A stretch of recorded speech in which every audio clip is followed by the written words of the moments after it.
Flipkartலேருந்து கொஞ்சம் கிராசரிஸ் வந்து ஆர்டர் பண்ணியிருந்தேன். அது நேத்து மார்னிங் தான் ரிசீவ் ஆச்சு. அது எல்லாத்தையுமே வந்து எடுத்து வச்சுட்டுருந்தேன்.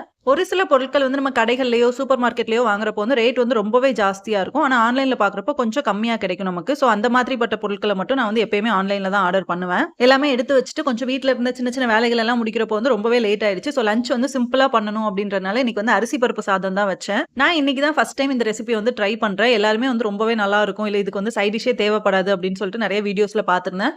அதே மாதிரி இது வந்து சும்மா சாப்பிடுறதுக்கே அவ்ளோ சூப்பரா இருந்துச்சு. எங்க ஊர் சைட்ல வந்து நெறைய காய்கறிலாம் போட்டு பருப்பு சாதம் அப்படின்னு பண்ணுவோம். அது மாரி தான் இருக்கும் டேஸ்ட் அப்படின்னு நான் எக்ஸ்பெக்ட் பண்ணேன். பட் வந்து ரொம்பவே டிஃபரண்டா இருந்துச்சு டேஸ்ட். எங்க 2 பேருக்குமே ரொம்ப பிடிச்சிருந்துச்சு. இது கூடவே நான் சைட் டிஷ்க்கு வந்து இன்னைக்கு உருளைக்கிழங்கு ஃப்ரை தான் ரெடி பண்ணியிருந்தேன். ஸோ லஞ்ச் வந்து சூப்பரா சாப்பிட்டு முடிச்சாச்சு. ஈவினிங் டைம்ல ஹஸ்பண்ட் வந்து ஃப்ரூட்ஸ் எல்லாமே வாங்கிட்டு வந்திருந்தாங்க. நான் ஃப்ரூட் பாஸ்கெட் எப்பவுமே ஃப்ரிட்ஜுக்கு மேல தான் வச்சிருப்பேன். ஸோ வந்துட்டு நம்ம கையில கிடைக்கிற சின்ன சின்ன பொருள் மீதமானது எல்லாமே வந்துட்டு அப்படியே மேலேயே தான் ஃப்ரிட்ஜ் மேலேயே இந்த பாஸ்கெட்லேயே போட்டு வைக்கிறது. ஸோ அத வந்து கிளீன் பண்ணிட்டு ஃப்ரூட்ஸ் எல்லாம் எடுத்து வச்சாச்சு.